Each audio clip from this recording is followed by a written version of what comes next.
Hi folks, and welcome to Gersnet, the Independent Rangers podcast by fans, for fans, where all your content is absolutely free. Coming to you in association with Forest Precision Engineering. My name's Alec Anderson. I'll be your host this evening, Friday the 3rd of February. As we discuss Wednesday's impressive win over Hearts at Tynecastle, we're going to delve into the plastic controversy surrounding Alfredo Morelos taunting the Hearts fans. We'll briefly review the health of the squad after Tuesday's closing of the transfer window. We look at Nicholas Raskin's very impressive media reveal earlier today, and we'll preview tomorrow's Premiership encounter with Ross County at Ibrox. Before I bring in a very special guest who's going to help me discuss all that, I'd like to mention our very special sponsors. Forest Precision Engineering, established in 1983, is a leading precision engineering and special purpose machinery manufacturer. They're based in Glasgow, but their services in precision engineering are available to companies all over Scotland and throughout the UK. They're leading manufacturers of special purpose machinery for a range of applications, and their website is at forestprecisionengineering.com. They're big friends of Rangers.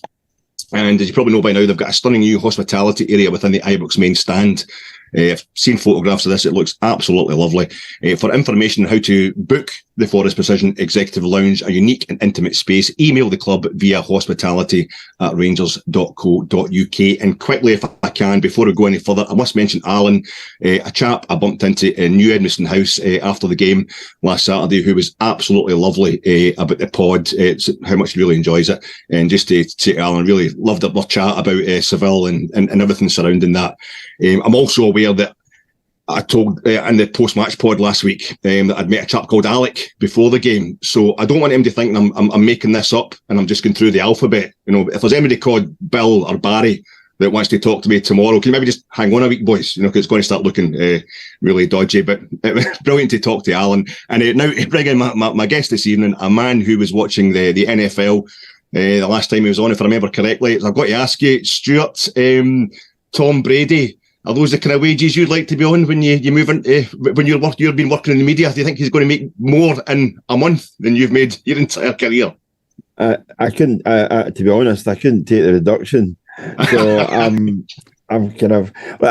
Can you give me a shout sometime when you get on to Zachariah? If there's anybody at Ibrox called Zachariah or Zeus that you could say, and I'll be quite impressed then if you get through the entire alphabet. That's it. I think by the time we get to Zebedee and Zachariah, it'll just be guys coming up and punching me for my duff patter, mate. That's what. Listen, you can beat Charlie, and that'll happen. Exactly. After tonight, I know. No, I must admit, I saw the thing. Brady the other day announced his retirement. I've lost touch with all the NFL stuff. I liked it when I was younger, but I was it a 340 million or something deal for 10 years? I mean, he's chucked it. I do wonder whether he'll get through the summer and think to himself, actually, maybe I was a wee bit hasty. To be honest, though, I think this season he knows himself. He's been found out. I mean, he's been taking hits from people who he hadn't been formally introduced to at any time in his career, previously. And I think that's the time to basically call it a day when you're staring into the eyes of guys who 10 years previously wouldn't have got close to you and wouldn't have touched you or laid a glove on you. I think it's time to basically say, right, enough is enough. I'll just retire to my rather splendid castle that I live in. Aye, it's not bad, is it? I suppose, but it's 45 years. I suppose he's done quite well. Well, he's done really well, given the collateral damage that some of these guys take and how long a career might be or might not be. If you put it that way, I think to get to the age of 45, he's been blessed in many ways. Mm-hmm, mm-hmm. Well, I think. Given the flack that Neil McCann was getting the last couple of days, he might be thinking he's worth. He should be getting about $340 million to carry on with his media career. But yeah. we'll get into the meat of that later on, Stuart. But just to kind of set the tone in a light-hearted fashion, if you will, what's your kind of favourite moment in the ancient art of goal scorers taunting opposition fans? There's been a few classics in the years. What's your kind of favourite off the top of your head? I think if you want a masterclass, I'll just pick on one person in terms of how many different ways he found to celebrate goals against so many different sets of supporters. I think Ian Wright at Arsenal was in a class of his own. I mean, I had a chance to watch him, quite a few times during the likes of the 90s. I just think he was a different class. He had a different stunt for every, set of fans that he came across. I remember him against Nottingham Forest, an FA Cup tie. I remember him against Leeds United when he really was working it up them, and you're thinking to yourself, this could get really interesting. This is one of these days where he scores 4 goals, never mind 2. And I think he was just a kind of past master in it. My favourite celebration of all time, Chick Charnley scored for Partick Thistle against Airdrie at a time when Firhill had a rather large swathe of the terracing that couldn't be used, and Chick ran to the empty terracing and basically celebrated in front of an empty terrace, looking for the adulation of stanchions and basically, and posts, nothing else, not a single individual. And I thought, given how important that goal was in that particular game from a penalty spot, I just think to actually do that just took a wee bit of class. Brilliant. I think it's. You probably thought he was back at Hamilton Accies with the crowd that was in front of him at that point. I think the classic, obviously, Emmanuel Adebayor. I think folk will remember when he left Arsenal to go to Man City and scores against the Arsenal. It must have been getting a bit of stick in between times for the Arsenal fans, because he scored up the home end. The Man City, and ran the full length of the park to celebrate in front of the not too happy Arsenal fans. But one I remember, an absolute classic. It was Jamie Vardy. I think it's just maybe the season before Leicester won the league. And there's a bit of a kind of Midlands derby going on with West Brom there. West Brom, obviously, their big rivals are Wolves. I think Vardy just as a kind of wind-up merchant. But I remember him celebrating. It's kind of cracking goal in the home end, the Hawthorns out in the home end, and running up and kind of celebrating in front of these fans. The crowd was kind of sparse because he's celebrating in front of these two guys who are like eventually up out their seat and just giving them the Vickies and what have you. But it was exactly a season later. He scored into the same end, and he ran up, and he's basically on his face saying, "Oh, it's you again! It's me as well. Get it right up." It was clever that way. Yeah. I think for a lot of guys it is actually their fuel. But looking at that the game on Wednesday, Stuart, I don't know. Rangers seem to be at a bit of a crossroads going into that one. The results were there, but we're all starting to get worried that the performances, from being kind of understandably mid-range because of a new manager coming in, they were actually starting to go a bit backwards at the 2 games against St Johnstone. I thought it was absolutely breathtaking the other night, and I'm just starting to wonder. I was ranting and raving about it at the time. I thought it was the best performance I'd ever seen. Obviously, getting a bit OTT about it. Is that because I'm trying to look at the mitigation here? Is this because we've not seen a performance like that for a while? Yeah. We went to Hearts earlier this season. We won 4-0 under Gio. That's been kind of forgotten. We've got a great record against Hearts the last year or so anyway, and I think Hearts have been accused, Robbie Nielsen's been accused of setting up too open against us on Wednesday. But are we right to feel it was a kind of significant performance? And why? Why would you think? This might be the only time in this podcast you'll ever hear reference to Rossini and Wagner, okay? Oh, go for it. Okay, but Rossini said of Wagner that he has lovely moments, but awful quarters of an hour.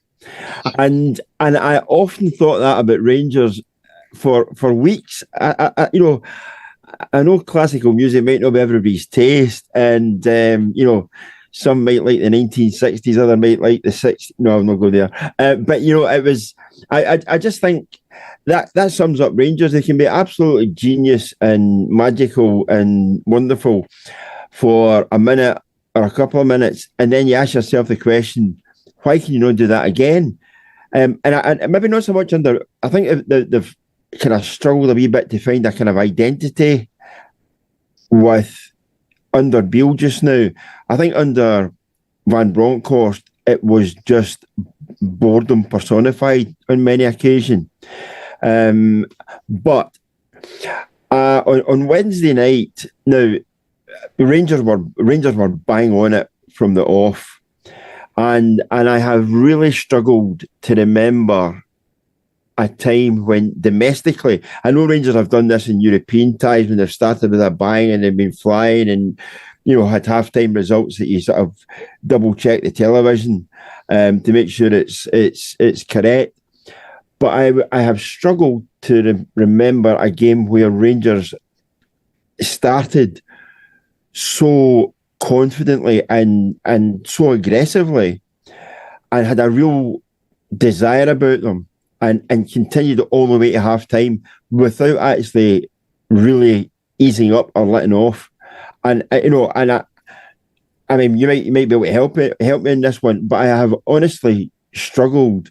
I mean, I'm going way back in time to try and recollect some of these games. I remember it when Laudrup was in the team at Dundee United once. They were sort of 4-0 up at half time, and it was like this could be 12 or 14 by the end of this game if they keep that up. But performances like that, I mean, even with some of the best Rangers sides in the last 30 years have been few and far between. I just thought it was a really good team performance, and one which no doubt come the next time they maybe hit a sticky patch, you might be asking yourself, why can you do that against Hearts on a wet January night or February night? What's stopping you doing it in front of your own crowd?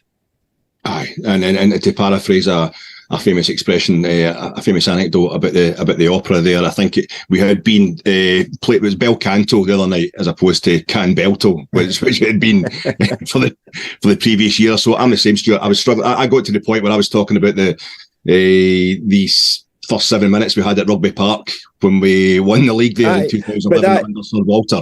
For a start, that is absolutely.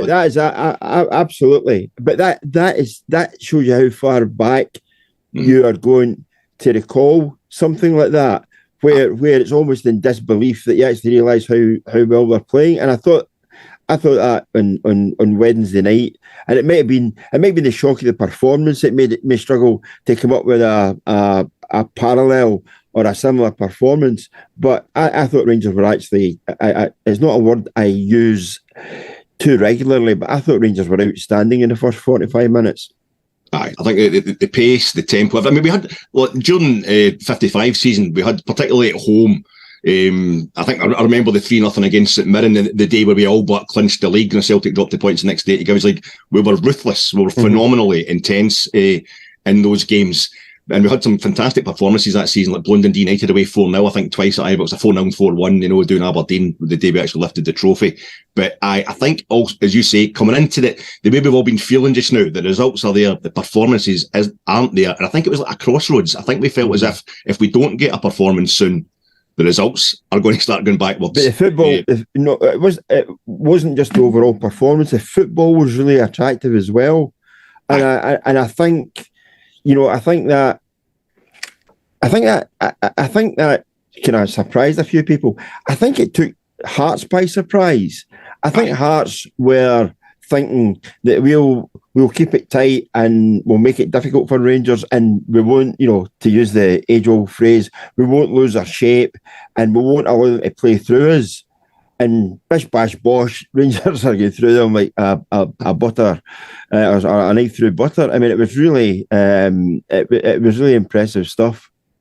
I mean, look, we've got players returning from injury, and there's new signings now coming in. They're starting to kind of breathe down the neck of the old guard, and obviously Michael Beale's methods seem as if they're finally they're getting through to the players. I mean, in fairness, that they have been playing for Beale, you can see that they've been changing slowly, but it seems as if like his kind of long-term vision is finally starting to kick in. But you think was there any other reason for this sudden kind of upping of this dramatic upping of the performance level? There's a bit of me that says that actually that is kind of the start or the manner in which Beale wants Rangers to play, and they did it from the first whistle. I think too often Rangers find themselves, 20 minutes into a game, half an hour into a game, they haven't scored, or they find themselves a goal down and chasing the game. The semi-final against Aberdeen, I would say, that was a kind of classic example of that. You could have made life so much easier for yourself if you hadn't lost the first goal. And I think it might be just things as simple as that, Alex. I think if start the game well, and you get off to a decent start with an early goal, I think it makes life so much easier. And I think we saw that on Wednesday night. It was the tempo, the appetite, the desire. It was just all there. Everything we wanted to see.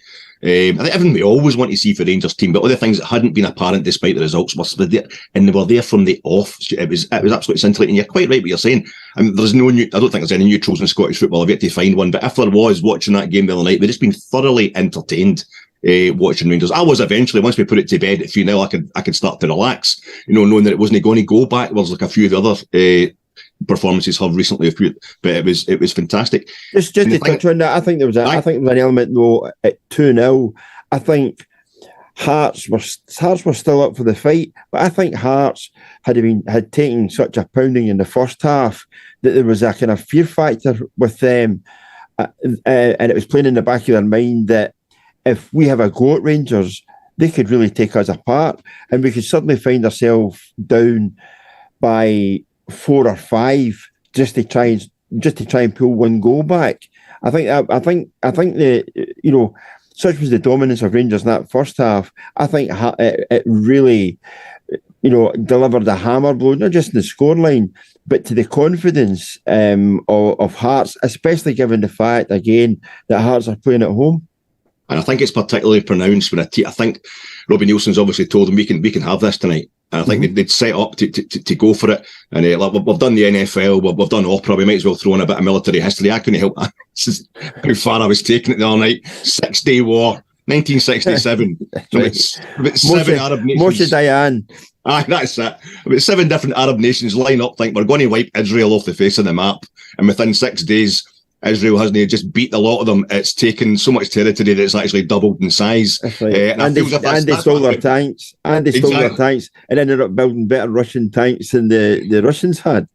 Totally, man. And I feel as if that's what it was with the Jambos the other night. They're thinking that I think it's when you have confidence and you're going to go for it and you aren't allowed to get out your own box. Right. The way we kept them pinned in there, I thought Kamara and Lundstrom in particular were just sitting behind the main kind of attacking miasma going on up the top end of the park, and they were just, every time Hearts got any chance of relief, just managed to get the ball clear in any way, they were putting it right back in there. Not so much like back into the mix, it was like a blender. They were just destroying them. It was fantastic to watch. And one of the things is I'm no great tactical expert. I've no been reading up on this one the way I should have the past few days. I've just been kind of sitting back and enjoying the afterglow of that performance. I'm still confused about, in the best possible way, I'm still confused about our formation. I think it was reported as a kind of 4-2-3-1 in the BBC website. Well, Morelos and Sakala seem to be maybe playing as a 2 at sometimes, but the movement, it was phenomenal. I at different times, I thought at different times that Rangers were playing almost like 4-2-2-2. Do you know what I mean? You had your 2 holding players and the two guys that could roam, and then playing 2 guys up front. Other times, I thought that it was almost like a sort of 4-1-4-1, where you had a focal point in attack, but you had guys coming from different directions and joining that attack, and it actually just swamped the midfield. I thought it was an interesting performance, in as much as just the fact we're actually talking about this, that you couldn't actually work out, even from afar, what sort of formation Rangers were actually playing. And I think if you're looking at a game kind of overall and from above, if you're struggling to see where Rangers are coming from and what sort of their approaches and what their tactics are, imagine if you were at ground level and you're Robbie Nielsen and your Hearts trying to work that one out. I think it'd been a hell of a lot more difficult. That's it. Because I think with Sakala coming back in, and Cantwell going back to the bench, I just thought it was a straightforward case of Sakala's going to be out in that kind of wide right berth he's been occupying. And Tillman would move back in and sit behind Alfredo. And I said, what a revelation he's been. It's almost like, I mean, you hear it with managers and coaches and the likes, that guys are on the peripheries and on the fringes, and it's like all you're needing is somebody to put an arm round about you and say, I really believe in you. I really trust in you. Mm-hmm. I mean, other managers have done it in the past and used different tactics.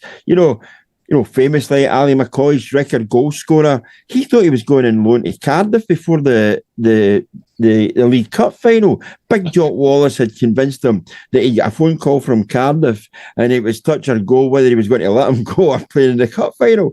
And McCoy turns up and scores a hat-trick and never looked back. And it's that kind of psychology. And I do wonder, Sakala, he's always been a player who's played with a smile on his face, even when it's going horribly wrong. But I think just now there's a newfound confidence. And I think that can only come from the manager or the management team basically saying, you go for it. Aye, and I think that management team, Beale being part of the management team that first brought him to Ibrox, I think that's obviously there's an extra layer of trust there. And Gio, I don't think Flash would ever have got over the fact that he'd come on in the Europa League final and then he took him off, as well. That was a wee bit of humiliation, I think, for Flash. It's kind of unfair on him, but. Talking about Gio, I think something that Colin and I had been mentioning a lot at our post-match pods over the last year. I've been talking about the fact that I don't mind if I don't know how Rangers are playing, how Rangers are setting up, but it looked at times like the players, especially our attacking formations, didn't know what they were supposed to be doing. Complete opposite the other night. I couldn't keep up with what we were doing, but the players, it's because the players knew exactly what they were doing, and they were absolutely mesmerising to watch. So do you think, a bit corny, but can we call kind of 1945 hours Wednesday, 1st of February, is that time of death on the Gio horseshoe? Well, I've thought that actually since he departed. It was something that slowly but surely, I think somebody's set up the Bessemer furnace and melted it a while ago. I think the horseshoe, there's only a scrap value to it. You couldn't say you were going to pin it against the wall and it bring you luck. I think there's a scrap metal value to it, and that's it. It's now gone.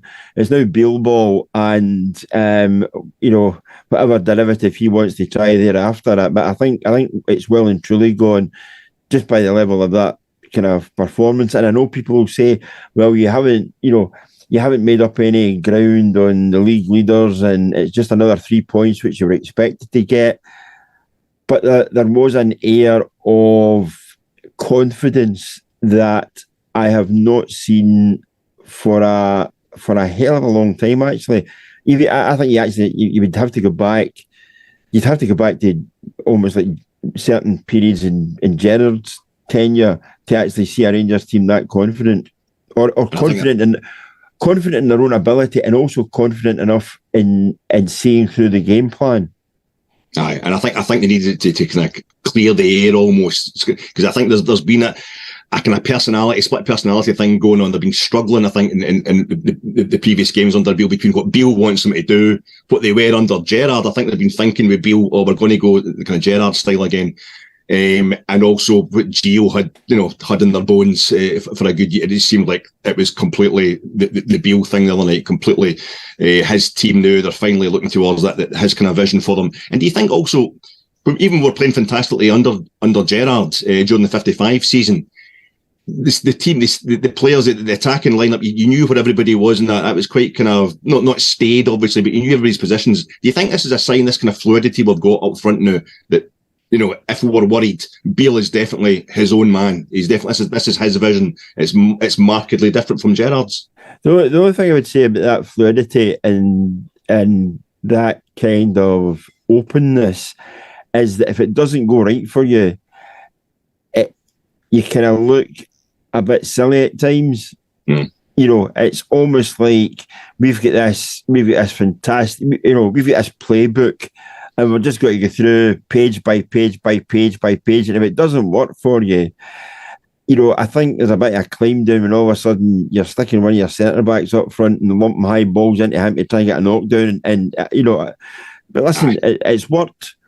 You and I are old enough to remember it working for a great many different managers, and me in particular as well, remembering guys like, Derek Johnson, even when he was playing centre-back, suddenly being utilised as a striker. Richard Gough, famously as well, under Souness. Basically, the kind of whistle and the way with the finger, you get up there, and Graham Roberts as well. I mean, I happen to see the 3-3 League Cup final against Aberdeen. If you look at the challenge that Graham Roberts puts in on Willie Miller to get the knockdown for the equaliser, I mean, he's like an NFL linebacker. The smack he gives him, it's like, I'm going to win this ball and I'm going to go right through you if I have to. And so, I mean, it's a tactic that works, but I think if you're putting your game together as well and as precise as Rangers did the other night, there's no need for that. And I thought big Connor, when he was supposed to have been handling the ball in the box, and the Hearts players are kind of protesting, and he starts waltzing. The right-sided centre half starts waltzing up the left wing, plays a 1-2. He can't. Well, next thing he's having a shot at Xander Clark to try and make it 4-0. I thought that was the ultimate. There was a bit. I was almost Amaruso-esque, wasn't it? Exactly. I'm actually Zola or I'm Baggio, and I'm going to show you how to do this. It was like, what are you doing? I know. Back, get back. It was enjoying it, really enjoying it, and it was kind of contemptuous. But and big Connor, when he set up Tillman for the second goal, of course he was right in the face of the Hearts supporters. But the big story, the VAR had a great night the other night. All the decisions correct in VAR, so we had to get another controversy. And luckily, Alfredo Morelos scored a couple of goals. VAR actually worked. That's how it's supposed to work. And yet, I mean, you're still getting the whole thing about people still not being happy. That is how VAR is supposed to operate.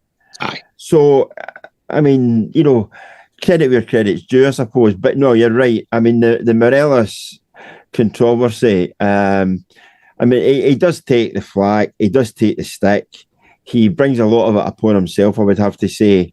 But I think... at best, I think some comments were unwise by one or two pundits, and I'll be absolutely honest here and put my cards on the table. There's a bit of me that actually felt, I wouldn't say sorry, but I kind of understood maybe Neil McCann's frustration, because I think anybody who's watched Rangers over a period of time have maybe felt that those frustrations themselves watching Morelos. By playing the game, he brings enough attention on himself without bringing more attention to himself, if you see what I mean. And I know I tweeted it the other, his celebrations were so bad that he didn't, he didn't incur the wrath of even John Beaton. I mean, even John Beaton didn't see anything wrong with it. But on another day, on another evening, he could well have had a booking, and I maybe saying not maybe two, but if he's maybe picked up a yellow card somewhere else and then he goes and does that, it costs him and it costs the team again. And I just think, maybe he should just wise up a wee bit. There's other ways he's celebrating. I mean, do an Adebayor. Run the length of the pitch to get in front of your own supporters. I know you wouldn't have had to run very far, to be honest, at Tynecastle, given it looked as if there were a hell of a lot more Rangers fans there than anything. But I do think he needs to wise up there and take the adulation of his teammates without trying to wind up the fans. Although I did enjoy one or two Willie Vassie's photographs of Morelos on his knees in front of the Hearts fans. They won't be happy. I think that's putting it mildly. I think one or two of them looked as if they were just about to explode like a Chinese spy balloon over America.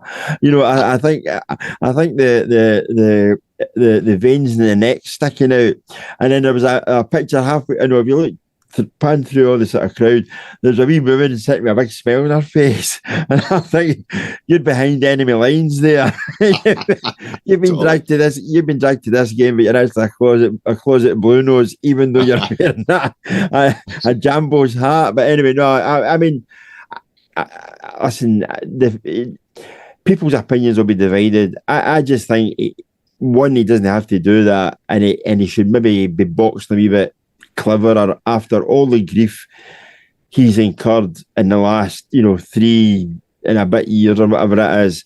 I think he should maybe smarten up and wise up a wee bit, or somebody in the team should just say to him, listen, you don't need to be doing this. Aye, I've got to be honest. I mean, at the time, I was watching the game in the Loudon, because obviously it wasn't telly, so I had to go to the pub. Absolute chore to go to the pub on a school night and watch the game. But when I saw him doing it, and I was just wanting that third goal, and of course you got the delay, the extra drama with VAR, kind of looking it over, and we get the third goal, and I saw him running, and I knew where he was going, and I'm actually standing in the pub, and I put my hand out, I was like, no, Alfie, just as if I was trying to push him back. No, Alfie, don't do that. But to be honest, I was just worried about him getting booked. One of the things about 2012, don't like to go back to it too often, but it kind of radicalised me in a nasty way. I was always one for the years before that, I was always like, we're a massive club, we're going to take stick just for being Rangers. Don't worry about it. It's just a sign that the big clubs, we're there to be kind of lashed out at and to be everybody's villains. But the Hearts supporters, everybody, Celtic fans, Aberdeen fans, Hibs fans, they've just been doing what they've always been doing since 2000. But the Hearts fans, that wee song of theirs, I don't like to give them the credit, but the Hearts, Rangers died and the Hearts survived. It really gets to me, because I think of how much I was worried about Hearts when they were in trouble. Think about us applauding them round the pitch in '98 when they won the Scottish Cup.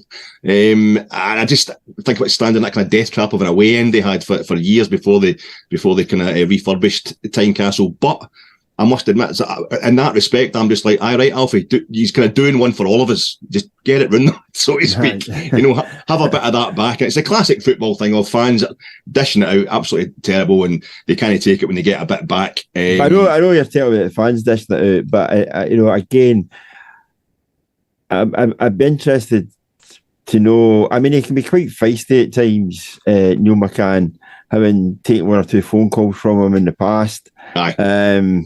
And having seen other people taking phone calls from him, he speaks his mind. But I think on that one, if you're going to say that, then you have to be consistent. And levels of criticism that could have been levelled at other people have been non-existent. So why suddenly pick is it because you're in your old club, watching your old clubs? I don't know. I think maybe one or two have gone overboard as well, and saying we employ him and the likes, and he does Rangers games and all the rest of it. I think anybody who's thinking that he should be taken outside with a Cerberus revolver and never allowed to come back in, I think that's going a bit overboard. And again, I go back to the point I made right at the start. There's a bit of me that I'm not saying about. I would have couched it in different terms. There's a bit of me actually agreeing with Neil McCann that Morelos should actually be above that, and that bit of it is still a concern. Even in your moment of glory, you're still running a risk of upsetting a referee. And that's the thing. Alfredo has exasperated us all. Every Rangers fan, and there's a fella, one of the more sensible shouters at Ibrox that sits a couple of rows behind me. He'll only shout something when it's absolutely pertinent. He's always spot on. And Alfredo, you're an idiot. Colin, Alfie, you're an idiot. There's no Colin, no. Although I'm surprised I can't hear him. He's in the Govan, but he gives it some Colin. I could probably hear him as well if I listened hard enough. But no, the big fella behind us, that's the one for years. You're an idiot, Alfie. And it's obviously, it's meant with affection. Do you know what I mean? It's that kind of thing. It's like you're talking to a kid or something. And I think there's two aspects to this. I think the treatment of Alfredo, just by the media, I think by a lot of pundits, I think it's kind of a bit of a lazy editorial line. It's something to jump on the back of. I think it became borderline racist almost, but if nothing, hypocritical, definitely.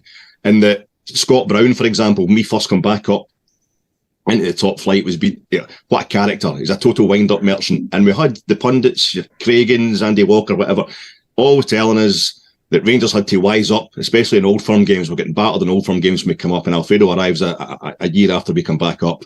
He's got to wise up. He's got to learn how to, kind of get more streetwise. He's basically been encouraged to behave the very way he's been behaving of late. I never saw Scott. I think Scott Brown was physically unable to celebrate any moment without goading somebody, be it an opposition supporter or an opposition player. And I never really had a problem with that. I was bothered that Rangers players didn't know how to deal with somebody who was so kind of fragile and self-aware, didn't know how to just wind them up and get them sent off. But I think there's that aspect to it where Alfredo's been treated unfairly, and he's kind of representing Rangers really with that, just like every supporter of other major clubs in this country wanted us dead. So I'm quite happy for him to taunt them as long as he doesn't get himself into trouble. But also Neil McCann, for me, is an absolute Rangers legend and a lovely guy as well, and a passionate guy. This wasn't a Chris Sutton or this kind of rent a controversial quote type of pundit who was just saying something for the sake of it. Neil meant it. He meant it, and it was with the heart, and that's all right. That's all right by me. I wondered, actually, Alex, how much of it was born out of a frustration that even when everything's going for you, you've still got to act like this, when really you don't. You don't. You can actually, rise above that kind of thing and go and do your own thing. But again, I think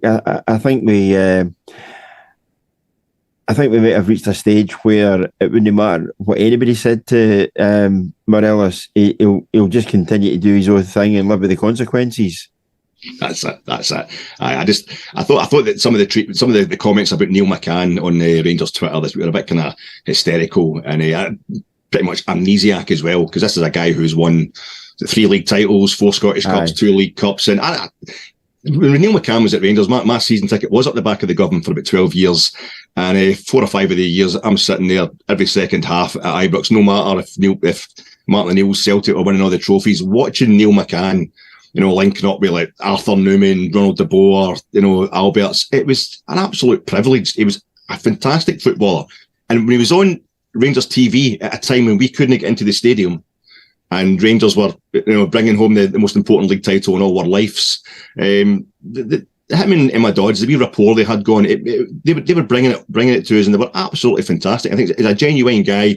It comes across in his comments, and for me, I disagree with what Neil was saying the other night, but that's the end of it. I think it's the end of it for Michael Beale as well, and I hope that is just the end of it for everybody. You know what I mean? Except Alfie, I hope he keeps scoring goals. But no. So I've got to quickly ask you, that's the transfer window shut. John and Craig dealt with this Tuesday night. Just shut a few hours after the pod they had on Tuesday night.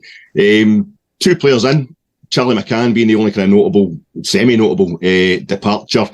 Was it a good transfer window for Rangers? Listen, I have heard that asked for every single club and probably every single hour since the transfer window closed.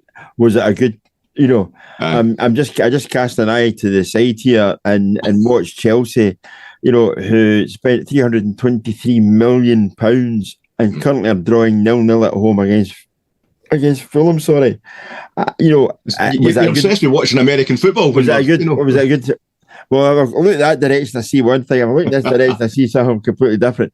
But no, I mean, is that right? Aye. Who can say? I think you always have to give this a matter of weeks and maybe even months to see just how players fit in.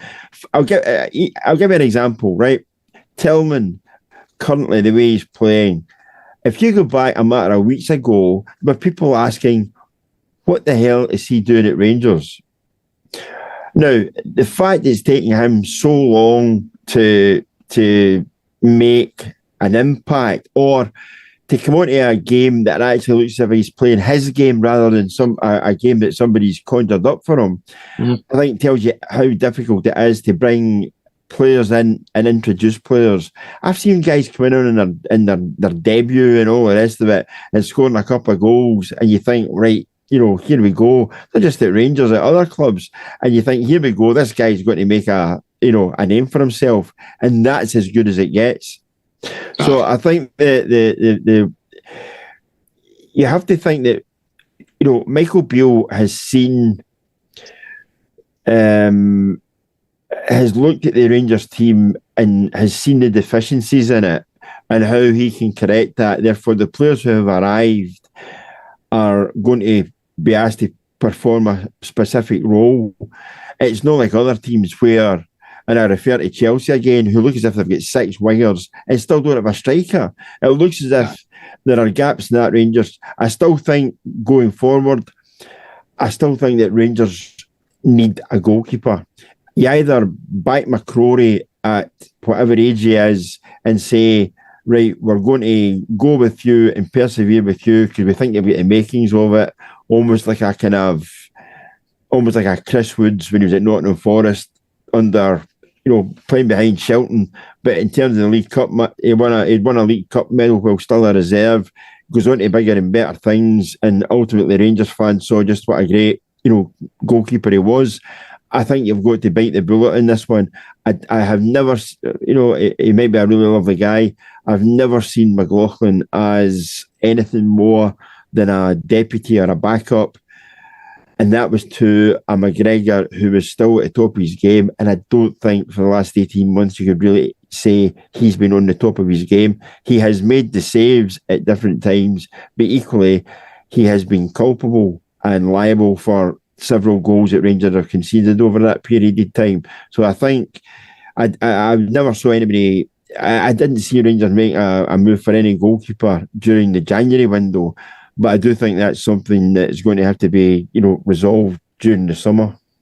I think that was the only thing. Maybe goalkeeper and maybe even centre half. Given how, but I had to laugh at how we were so light. Because in November, December, this squad's down to bare bones, and now we've got people complaining that we've got too many midfielders and too many strikers. How are we going to accommodate all these centre backs? That's it. We need to run a different. We need to have a different dressing room and a different bus for these guys, just for the centre backs. That's it. We'll let the Twitter chat's going to move on to just getting folk tied up. Morelos, Kent, and Tillman, the contract talks. Well, there's permanently talk about the personnel, whether it's a transfer window or not. But one guy who did arrive today, unveiling, Nicholas Raskin, Belgian under-21 midfielder. I quite enjoyed that wee press conference he had today. He says he can play 6 or an 8. He's a 1 or 2 touch player who breaks the lines, loves pressure, wants to win trophies, do well in Europe, and thinks that the title can still be won. Is this the greatest opening kind of press conference by a player of all time? If he plays half as well as he talks, we're going to have some player, aren't we? No, I think that was Jardel and Mrs. Jardel. And it never really came anything.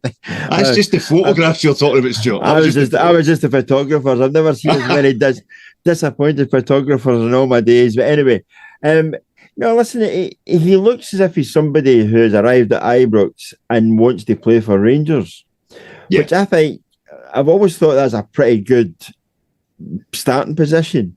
And I go back to some of your Arthur Newmans and some of the, if you go back to his press conference when he arrived at Rangers, Van Bronckhorst, even when he arrived at Rangers, different guys have come in and started to talk a good game.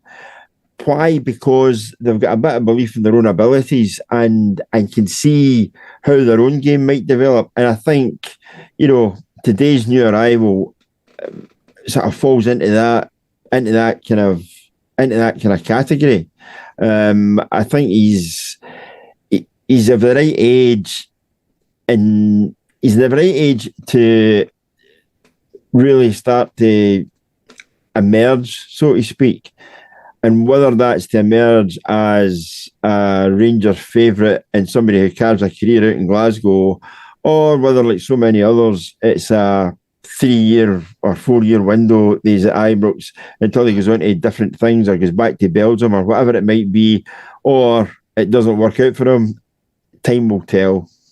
Aye, and he's do you hear Bill saying he's here forever? That's a hell of a. That's the Jim McLean contract. That's a Jim McLean 14-year contract with an 8-year option.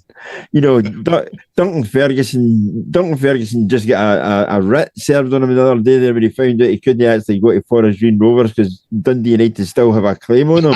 You know what I mean? It was I think that's going back to the kind of I'm going to say the bad old days. Actually, Chelsea signed guys in 8-year contracts, but that's more to do with the financial fair play and the juggling of that. But it'll be interesting to see how this pans out.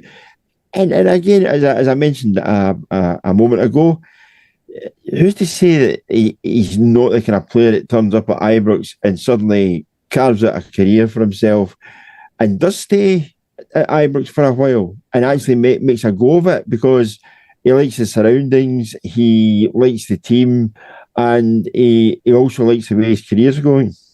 Yeah, it sounded. It is a kind of a wee aura about him, and it is right up for it. It seems like he's as eager for this move as we are. And I always like when a player comes in and actually gets you excited about the club I'm usually excited about.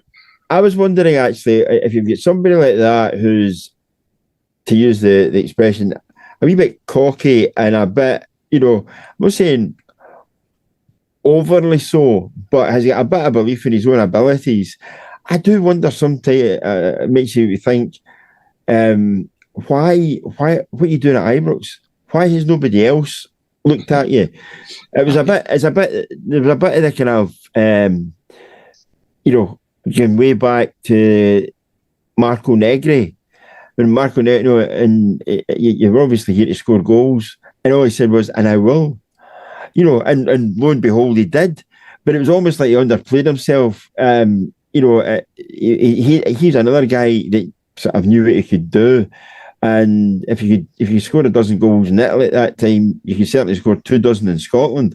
And I do just a wee bit at the back of my sort of thoughts that if you're everything you say you are and everything that other people have thought about you, what are you doing at Ibrox?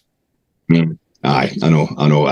Hopefully he'll prove that he's thinking spot on. He knows where the club to come to. Was it the big brother of Standard Liège? He said we were, which Standard Liège. We won the European Cup Runners' Cup at the Nou Camp in 1972. Standard Liège lost the final at the Nou Camp in 1982. So I think that sounds. It was a perfect analogy he made there. And it was the number 43 jersey because that's a postcode of his hometown. The first time I ever saw that was Liverpool played somebody.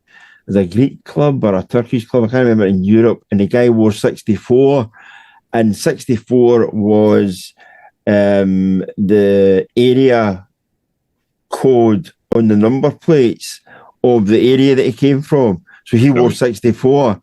You know what I mean? So there's a bit, ever since then, I thought to myself, what's going into this number? I know you get your Beckhams with 23 and the Michael Jordans and all the rest of it, and other guys, desperate to get to whatever number it is they want.